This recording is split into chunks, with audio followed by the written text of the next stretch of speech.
Okay, well, building a double raised window tiny home on wheels require careful planning and execution. Here are some details tips to consider. And the first aspect is about design and planning.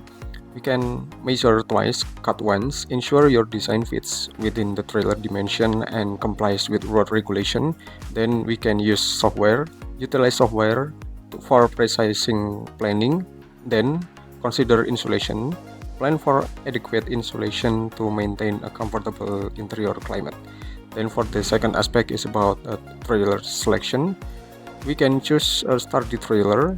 Ensure the trailer can support the weight of your tiny home. Then consider axle placement. Proper axle placement affects towing stability. Then for the third aspect, it's about framing. We can use treated wood, prevent rot and paste issues by using treated wood for the frame. Then for the next point is frame insulation. We can incorporate insulation within the frame for efficiency, energy. Then for the fourth aspect, it's about window installation. We can use double raised window. Design windows to protrude slightly for the raised effect, ensuring proper sealing and drainage. Then for the next point is waterproofing. We can apply waterproof membranes around windows to prevent leaks. Then for the fifth aspect is about exterior finishing.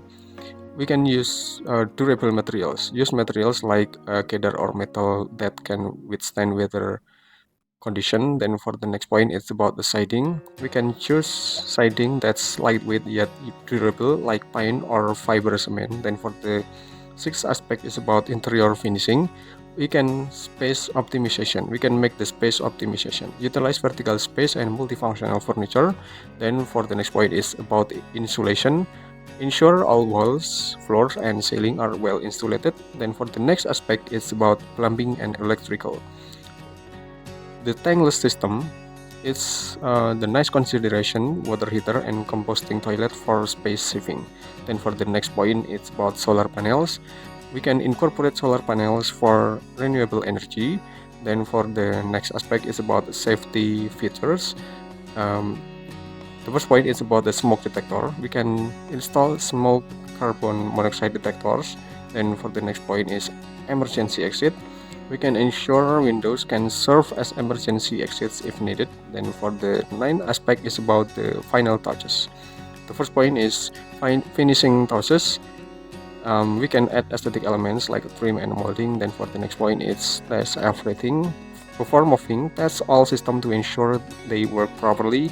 Then for the additional tips is compliance. We can check local building codes and regulation. Then for the next point, it's about the professional helps. Don't hesitate to seek professional helps for complex tasks. Then these guides provide a general overview. Specific details may vary based on your design and local regulation.